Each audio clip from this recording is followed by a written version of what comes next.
नमस्कार, आप देख रहे हैं एफएम न्यूज और मैं हूं आपके साथ अब्दुल समद। बुलेटिन की शुरुआत करेंगे हमारा यूपी की अहम खबरों के साथ। गोरखपुर दौरे पर आए मुख्यमंत्री योगी आदित्यनाथ ने गोरखनाथ मंदिर परिसर में जनता दरबार लगाया है। इस दौरान उन्होंने जनता की समस्याएं सुनी हैं और अधिकारियों को कार्रवाई का आदेश दिया है। सीएम योगी ने अधिकारियों को सख्ती भरे लहजे में कहा है कि जन समस्याओं में प्रति लापरवाही कतई बर्दाश्त नहीं की जाएगी। आपको बता दें कि सीएम योगी जनता दरबार में करीब 200 लोगों से मुलाकात की है और उनकी फरियादों को सुना है। उन्होंने जनता दरबार में आए फरियादियों को आश्वस्त किया है कि आप चिंता नहीं करें, किसी के साथ अन्याय नहीं होने दिया जाएगा।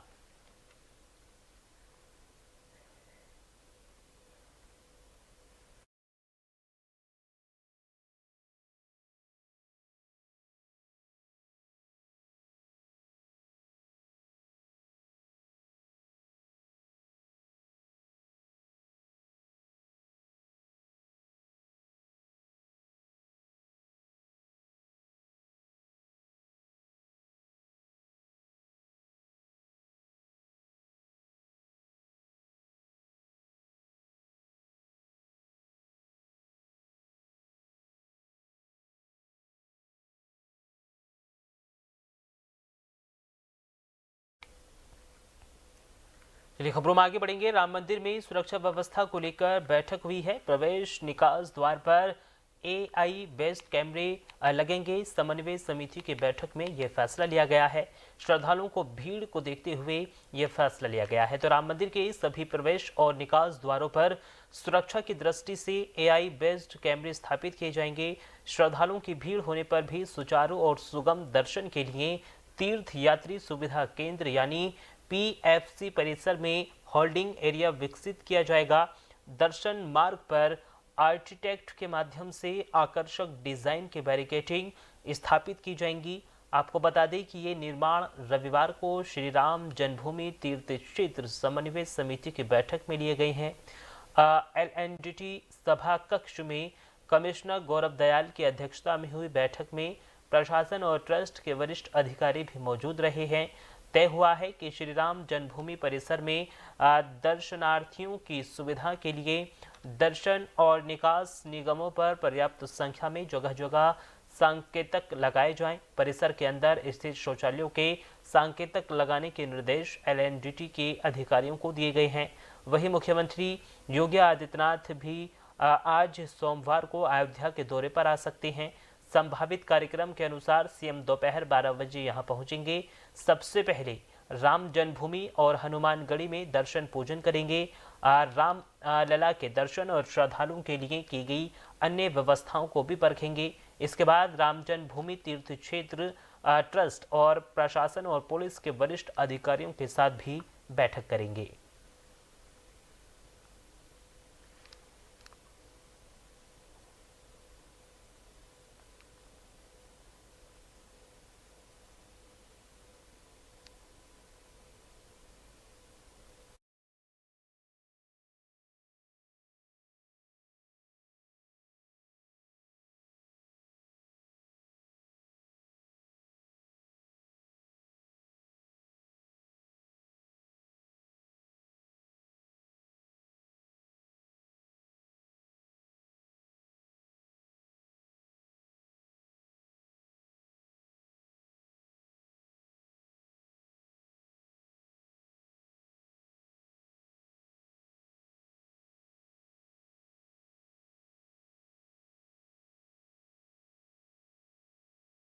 मंदिर में सीएम योगी ने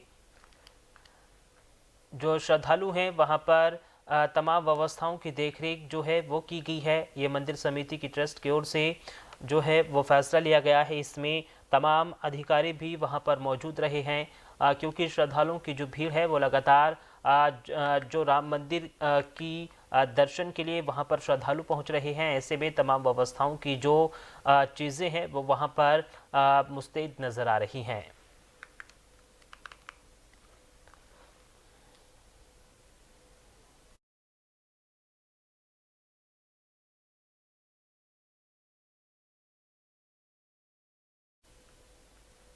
चलिए खबरों में आगे बढ़ेंगे। बांदा से खबर है, जहां बांदा कृषि एवं प्रौद्योगिकी विश्वविद्यालय का 9वां दीक्षांत समारोह आज होना है और राज्यपाल और कुलाधिपति आनंदीबेन पटेल समारोह की अध्यक्षता करेंगी। 18 मेधावियों में 6 को वाइस चांसलर गोल्ड, 6 को सिल्वर और 5 को ब्रांज मेडल के साथ 319 को उपाधियां दी जाएंगी। बीएससी ऑनर्स एग्रीकल्चर की छात्रा अंजलि वर्मा को चांसलर्स मेडल से नवाजा जाएगा। विश्वविद्यालय कुलपति प्रोफेसर नरेंद्र प्रताप सिंह ने तैयारियों का जायजा लिया है। बताया है कि समारोह विवि के उद्यान महाविद्यालय सभागार में आयोजित होगा। कुल 18 मेधावियों को मेडल से नवाजा जाएगा। इसमें 9 छात्र और 9 छात्राएं शामिल हैं। विश्वविद्यालय के कुल सचिव डॉक्टर एसके सिंह को निर्देशित किया गया है कि राजभवन से आए निर्देशों का पालन सुनिश्चित कराया जाए। दीक्षांत समारोह को लेकर रविवार को शाम 4 बजे तक छात्र छात्राओं के साथ अभ्यास किया गया है। कुल सचिव ने बताया है कि इस बार दीक्षांत समारोह के मुख्य अतिथि निदेशक राष्ट्रीय वनस्पति अनुसंधान संस्थान लखनऊ डॉक्टर अजीत कुमार शासनी होंगे। डॉक्टर शासनी देश के प्रमुख जैव प्रौद्योगिकी के वैज्ञानिक के रूप में वे ख्याति प्राप्त हैं। समारोह में राज्यपाल उच्च प्राथमिक विद्यालय कनवारा प्रथम और कनवारा द्वितीय के 30 छात्र छात्राओं को उपहार स्वरूप पठन पाठन सामग्री और 40 आंगनबाड़ी कार्यकर्तियों को किट वितरित करेंगी। दीक्षांत समारोह से राज्यपाल रीजनल जीन बैंक एवं ग्रामीण महिला कौशल एवं उद्यमिता विकास केंद्र का लोकार्पण, एक महिला छात्रावास का भी शिलान्यास करेंगी। तो राज्यपाल आनंदी पटेल का आज बांदा दौरा है, जिसको सुरक्षा व्यवस्था को लेकर भी पुलिस मुस्तैद नजर आ रही है। बताया जा रहा है कि जिस मार्ग से राज्यपाल आनंदीबेन पटेल गुजरेंगी वहां पर सुरक्षा व्यवस्था चाक चौबंद कर ली गई है। कृषि एवं प्रौद्योगिकी विश्वविद्यालय के दीक्षांत समारोह में आज राज्यपाल आनंदीबेन पटेल शामिल होंगी। छात्र छात्राओं को प्रमाण पत्र वितरण करेंगी और इसी के साथ जो वहां पर छात्र हैं उनको गोल्ड मेडल भी दिया जाएगा। तो राज्यपाल आनंदीबेन पटेल का आज बांदा दौरा है, जिसको लेकर सुरक्षा व्यवस्था भी मुस्तैद नजर आ रही है।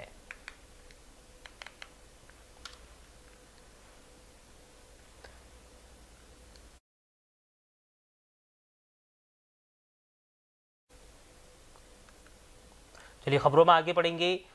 सह परिवार विंध्याचल धाम पहुंची हैं मालिनी अवस्थी। अपने नातीराम पोती अहिल्या का मुंडन कराया है। मंदिर परिसर में कंबल प्रसाद का भी वितरण किया गया है। तो मिर्ज़ापुर से खबर है, जहां विंध्याचल धाम में पहुंची लोक गीत गायिका मालिनी अवस्थी ने पात्रों के बीच कंबल और मिष्ठान का वितरण किया है। मालिनी अवस्थी पति अवनीश अवस्थी के साथ ही पूरे परिवार के साथ अपने नाती राम और पोती अहिल्या के मुंडन के अवसर पर सह परिवार आदि शक्ति के धाम में पहुंची थीं। इस दौरान उन्होंने कहा है कि माता विंध्यवासिनी के धाम में ही परिवार के बच्चों का मुंडन होता रहा है, धाम में ही हुआ है। जहां इस अवसर पर मालिनी अवस्थी ने कड़ाके की ठंड को देखते हुए पात्रों के बीच कंबल और मिष्ठान का भी वितरण किया है। मैं विंध्याचल तो मैं आती रहती हूँ और हमेशा अपने चूंकि व्यक्तिगत अपनी आस्था से आती हूँ। माँ विंध्यवासिनी की बड़ी कृपा हम पे रही है और इतना शुभ दिन आया कि बच्चों का, हमारे नाती राम और हमारी पोती अहिल्या दोनों का मुंडन होना था। तो माँ विंध्यवासिनी के धाम पे ही हमारे यहाँ मुंडन होता है। तो आज शुभ दिन निकला और इतना सुंदर आज मतलब हमारे बेटा बहू बिटिया दामाद और हमारे समधी दोनों सब यहाँ पर आए। हमारी माता जी, हमारी सास, हमारे भाई भाभी, पूरा परिवार आया है और आज मुंडन हुआ। मेरी बेटी का यही मुंडन हुआ, मेरा मुंडन यही हुआ। तो हमारी कारक और हमारी इष्ट है माँ विंध्यवासिनी, आशीर्वाद लेने आए थे। चलिए खबरों में आगे बढ़ेंगे।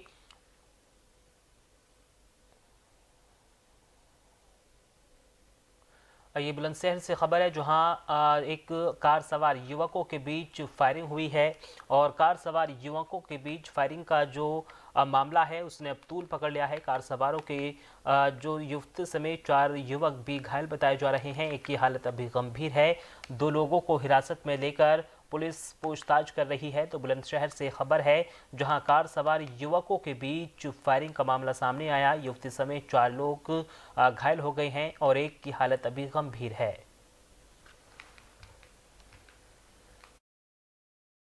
ये थाना खुर्जानगर जनपद बुलंदशहर से संबंधित प्रकरण है। थाना खुर्जानगर स्थित सिटी गार्डन के पार्किंग स्थल पर एक गाड़ी में एक लड़का और लड़की द्वारा अपने बर्थडे पार्टी का सेलिब्रेशन किया जा रहा था। कालांतर में जब सिटी गार्डन के मालिक द्वारा उस गाड़ी को संदिग्ध दिखाई दिया तो उनके द्वारा उस गाड़ी से पूछताछ का प्रयास किया गया, परंतु उस गाड़ी पर सवार लड़के और लड़की द्वारा बिना कुछ बताए तीव्र गति से वाहन को भगाने का प्रयास किया गया, जिसके क्रम में सिटी गार्डन के मालिक द्वारा अपने 3 अन्य साथियों के साथ किया सेल्टॉस गाड़ी पर सवार होकर के उस गाड़ी का पीछा किया गया तथा उनके साथ में एक व्यक्ति द्वारा अपने लाइसेंसी पिस्टल से लड़के और लड़की के ऊपर फायरिंग भी की गई, जिसके क्रम में लड़के के पीठ पर गोली लगी है और लड़की के पैर में गोली लगी है। दोनों की स्थिति अभी सामान्य है। ये थाना। चलिए खबरों में आगे बढ़ेंगे। गोरखपुर से खबर है, जहां मुख्यमंत्री योगी आदित्यनाथ ने रविवार को दीनदयाल उपाध्याय गोरखपुर विश्वविद्यालय के दीक्षा भवन में स्वामी विवेकानंद युवा सशक्तिकरण योजना के तहत विद्यार्थियों में स्मार्टफोन टैबलेट वितरण समारोह को संबोधित कर रहे थे। इस समारोह में विश्वविद्यालय और महाविद्यालयों के करीब 1000 विद्यार्थियों को स्मार्टफोन वितरित किए गए। 15 विद्यार्थियों को सीएम योगी के हाथों स्मार्टफोन प्राप्त हुआ। इस अवसर पर मुख्यमंत्री ने युवाओं को तकनीक के महत्व को समझाते हुए कई व्यवहारिक उदाहरण दिए। उन्होंने कहा है कि प्रदेश की सार्वजनिक वितरण प्रणाली 2017 के पहले भ्रष्टाचार की चपेट में थी। 19 मार्च 2017 को मुख्यमंत्री बनने के एक सप्ताह बाद ही उन्होंने प्रदेश की 80,000 राशन की दुकानों पर छापेमारी कराई तो 30 लाख फर्जी राशन कार्डों का पता चला। इसके बाद राशन का सभी जो दुकानें थी उनको तकनीकी के इस्तेमाल से पॉइंट ऑफ सेल से जोड़ दिया गया। राशन कार्ड को आधार से संबद्ध कर दिया गया। इसका परिणाम है कि आज उत्तर प्रदेश की सार्वजनिक वितरण प्रणाली देश में सबसे अच्छी है। वहीं मुख्यमंत्री योगी आदित्यनाथ ने कहा है कि तकनीक का प्रयोग आज योजनाओं के पारदर्शी क्रियान्वयन और जीवन के हर क्षेत्र में महत्वपूर्ण है। तकनीक भ्रष्टाचार पर प्रहार का सबसे कारगर मंत्र है। तकनीक के इस्तेमाल से युवाओं को समय अनुकूल सक्षम समर्थ बनाने के साथ ही उन्हें आत्मनिर्भरता की तरफ अग्रसर करने के लिए प्रदेश सरकार 2 करोड़ युवाओं को स्मार्टफोन टैबलेट उपलब्ध कराने के लक्ष्य की प्राप्ति की ओर तेजी से आगे बढ़ रही है।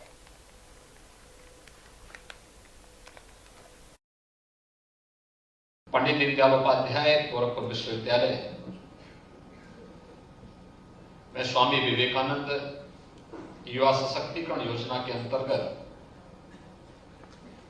आज स्मार्टफोन वितरण से जुड़े हुए इस कार्यक्रम में आकर के मुझे अत्यंत आनंद और प्रसन्नता की अनुभूति हो रही है। ये योजना प्रदेश सरकार ने इस सदी की सबसे बड़ी महामारी कोरोना महामारी के तत्काल उपरांत सेकेंड वेव के बाद जब सभी प्रकार की व्यवस्थाएं एक प्रकार से बंद सी हो रही थी, फिजिकल एक्टिविटीज एक प्रकार से और उपस्थिति कम हो पा रही थी, नहीं हो पा रही थी, और उससे केवल व्यापार और उद्यम का ही क्षेत्र प्रभावित नहीं हुआ था, बल्कि सर्वाधिक प्रभावित होने वाले क्षेत्रों में शिक्षा का क्षेत्र भी था। तब तकनीक का उपयोग करते हुए कैसे हम छात्र छात्राओं के और युवा शक्ति को तकनीकी रूप से सक्षम बना सके और बिना किसी डिस्टरबेंस के भी आज तकनीक का उपयोग करते हुए उनके जीवन में उन्हें सशक्तिकरण की दिशा में अग्रसर कर सकते हैं, तब यह योजना प्रदेश सरकार ने प्रारंभ की। आज दीनदयाल उपाध्याय गोरखपुर विश्वविद्यालय में 1000 छात्र छात्राओं को इस सुविधा उपलब्ध हो रही है। जिन्हें उपलब्ध हो रही है उनको मैं हृदय से बधाई देता हूं। जिन लोगों को अभी नहीं उपलब्ध हो पाया है वो इंतजार करें, उनको भी ये योजना उपलब्ध होगी। इसकी सबसे बड़ी खूबी क्या है? स्मार्टफोन और टैबलेट केवल आपके लिए, आपके कॉल करने के लिए या आपको मनोरंजन करने के लिए, एजुकेशन के लिए नहीं है। इससे भी आगे जाकर के आपको आत्मनिर्भर बनाने का एक सशक्त माध्यम बन सके, इसके लिए भी इसमें केंद्र और राज्य सरकार की वे सभी स्कीम आपको मिलेंगी जो एक युवा के लिए होनी चाहिए। ये हमारा सौभाग्य है कि दुनिया के अंदर भारत एक ऐसा देश है जिसके अंदर सबसे ज्यादा युवा शक्ति निवास करती है, और भारत दुनिया के अंदर अकेले एक देश है जिसमें 56% आबादी जहां की कामकाजी आबादी है, जो कार्य करता है, मेहनत करता है, मेहनत कश है, युवा है। और ये हमारा सौभाग्य है कि भारत के अंदर उत्तर प्रदेश एक ऐसा राज्य है जिसकी 58% आबादी कामकाजी है। पंडित दीनदयाल उपाध्याय। उत्तर प्रदेश के मुख्यमंत्री योगी आदित्यनाथ ने अभिनंदन इंटर कॉलेज में सफाई मित्र सुरक्षा और सम्मान कार्यक्रम में हिस्सा लिया है। इस दौरान उन्होंने नगर निगम की 116 करोड़ की 176 विकास परियोजनाओं का लोकार्पण और शिलान्यास किया है। इस दौरान उन्होंने कूड़ा वाहनों को हरी झंडी दिखाकर भी रवाना किया। इस मौके पर मुख्यमंत्री योगी ने अपने संबोधन में कहा है कि किसी भी कार्य को ठीक तरीके से करने के लिए किसी भी काम को हमें अच्छे तरीके से करना होता है। एक सफाई कर्मी को भी अपना कार्य करने के लिए अच्छा तरीका अपनाना चाहिए। उन्होंने सफाई कर्मियों से अपील करते हुए कहा है कि सफाई कर्मी भी रवि किशन जी से सीख लें और अपने काम को अच्छे तरीके से करें, तभी गोरखपुर को पूरी तरह से स्वच्छ किया जा सकता है। इस दौरान उन्होंने हर मोहल्ले के लिए एक स्वच्छता समिति बनाने की भी अपील की है।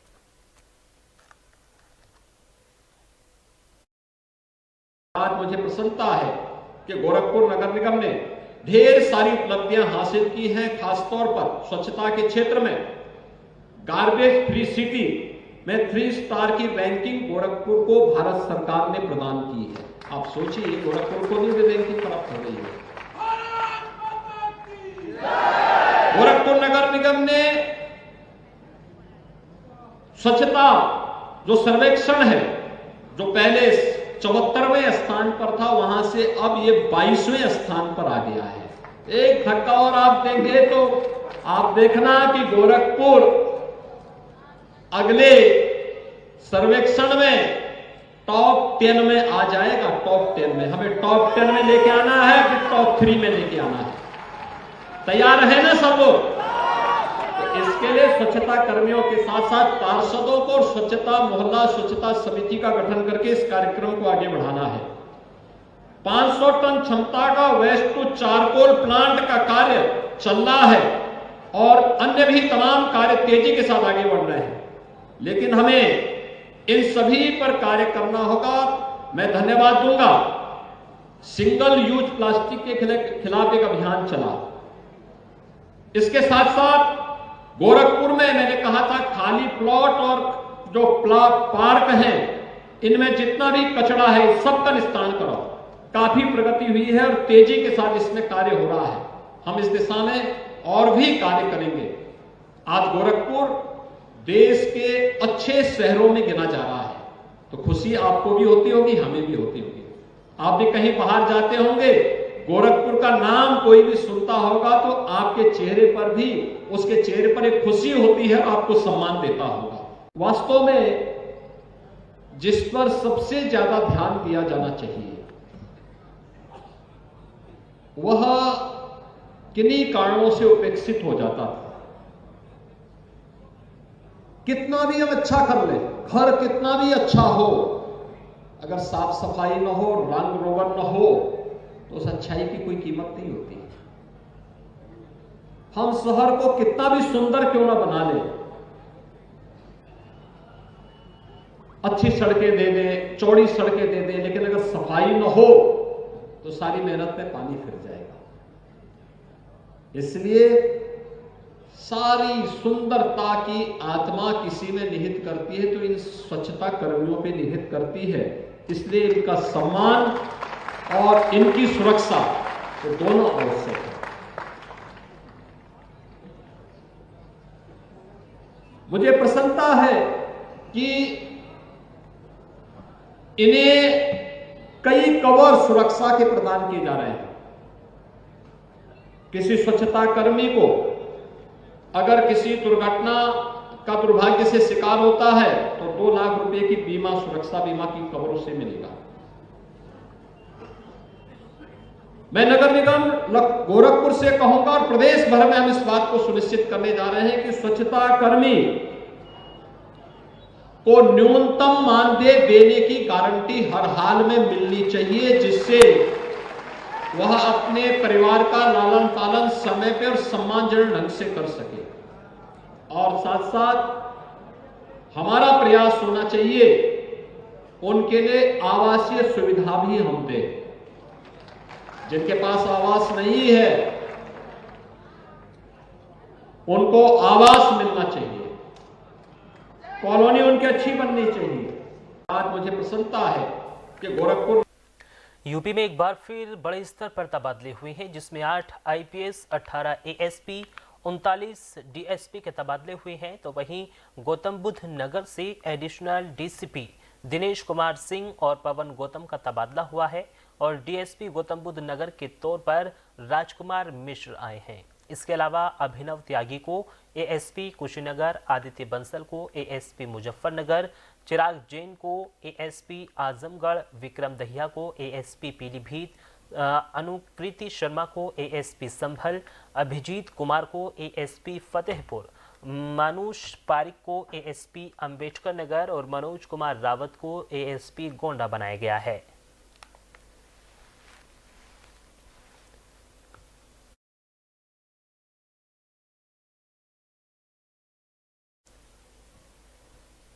खबर श्रावस्ती से है, जहां मुख्यमंत्री लघु सिंचाई योजना के तहत किसानों को डीजल पंपिंग सेट बांटा गया है। आपको बता दें कि मुख्यमंत्री लघु सिंचाई योजना के तहत 30 किसानों को गिलोला ब्लॉक में विधायक रामफेरन पांडे के द्वारा पंपिंग सेट और प्रमाण पत्र बांटे गए हैं, जिससे किसानों को खेती करने में बड़ी राहत मिलेगी, क्योंकि किसानों को खेती के वक्त खेत में पानी भरने के लिए पंपिंग सेट की बहुत ज़रूरत होती है।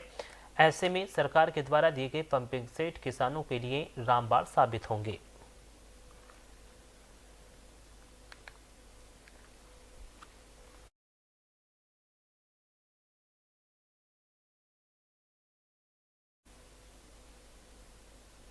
फिरोजाबाद जिला मुख्यालय स्थित विकास भवन सभागार में परिषदीय विद्यालयों के शिक्षकों को 2835 टैबलेट वितरित किए गए। इससे विभागीय ऑनलाइन कार्य आसानी से हो जाएंगे। आपको बता दें कि विकास भवन सभागार में आयोजित कार्यक्रम में मुख्य अतिथि पर्यटन मंत्री जयवीर सिंह और जिलाधिकारी डॉक्टर उज्जवल कुमार द्वारा शिक्षकों को टैबलेट वितरित किया गया।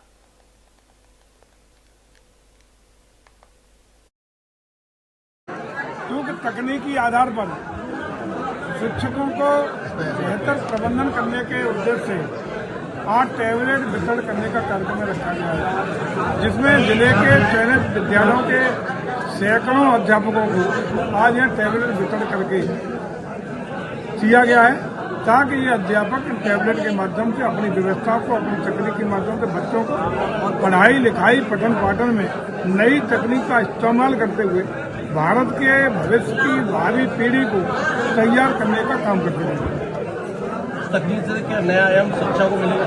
निश्चित रूप से जो गुणवत्तापूर्ण शिक्षा का एक परिकल्पना नई शिक्षा नीति में की गई है और उसमें बहुत आमूल परिवर्तन भी किए गए हैं, उसको लागू करने की दिशा में बड़ी पहल है, जिसको तकनीक के साथ जोड़ते हुए आगे बढ़ाने का काम सरकार कर रही है। तो हम समझते हैं कि जो हमारे नेताओं ने एक संकल्प लिया है विकसित भारत बनाने का, और विकसित भारत तब बनेगा जब एक एक बच्चा, जो 25 साल का जो हम लोगों का रोड मैप है, आज का जो बच्चा पढ़ रहा है वो इन्हीं 25 सालों में एक नौजवान होगा जो कहीं न कहीं भारत की सेवा में किसी क्षेत्र में अपना योगदान करने का काम करेगा। शिक्षा मंत्रालय, भारत सरकार और उत्तर प्रदेश बेसिक शिक्षा परिषद के अनुक्रम में जनपद फिरोजाबाद में आज 2835 टैबलेट आवंटित हुए थे और उस क्रम में आज जनपद फिरोजाबाद में 2835 टैबलेट के वितरण का कार्यक्रम सुनिश्चित हुआ। साथ ही साथ तकनीकी शिक्षा को बढ़ावा देने हेतु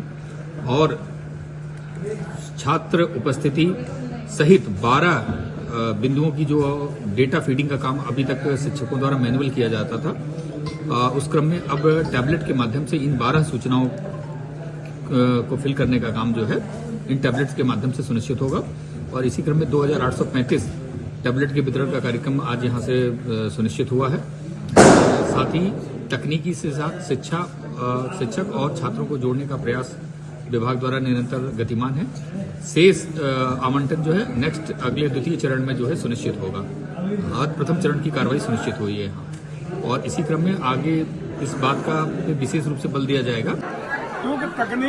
खबर फिरोजाबाद से है, जहां हाथवंत मुस्तफाबाद रोड पर नहर किनारे रविवार को एक बक्सा पड़ा होने की सूचना पर ग्रामीणों की भीड़ मौके पर जमा हो गई। ग्रामीण बक्से में सोने चांदी की जेवरात होने का अंदाजा लगा रहे थे।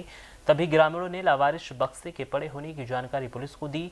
मौके पर पहुंची पुलिस ने बक्से को खोला तो नजारा देखकर सभी लोग हैरान रह गए। बक्से में एक नर कंकाल पड़ा हुआ था, जिसके बाद सीओ श्यामजीत ने बताया है कि रविवार को उनके पास ग्राम प्रधान मड़ाना का फोन आया कि एक लावारिश बक्सा नहर किनारे पड़ा हुआ है।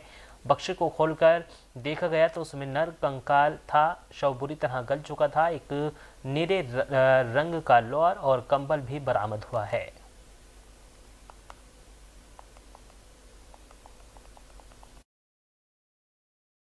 देखिए, आज सुबह करीब 11:15 बजे ग्राम प्रधान मढ़ाने थाना परिया पर यह सूचना दी कि हाथवंत मुस्तफाबाद रोड पर सड़क के 100 मीटर अंदर नहर पटरी के पास एक बक्सा पड़ा हुआ है, जिसमें एक अज्ञात व्यक्ति का शव मिला है।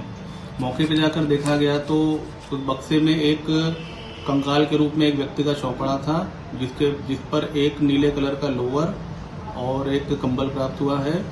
उस शव के बाल छोटे छोटे हैं, जिससे यह किसी पुरुष व्यक्ति का प्रतीत होता है। मौके पे फील्ड यूनिट पहुंची थी, जहां से उन्होंने सैंपल लिए हैं और सैंपल को भिजवाया गया एनालिसिस के लिए। शव को मोर्चरी भिजवा दिया गया है पोस्टमार्टम के लिए। उसकी जल्द शिनाख्त करके आवश्यक विधिक कार्रवाई की जाएगी। देखिए, आज और फिलहाल इस बुलेटिन में सिर्फ इतना ही। देश और दुनिया की तमाम बड़ी खबरों के लिए बने रहिए FM न्यूज के साथ। नमस्कार।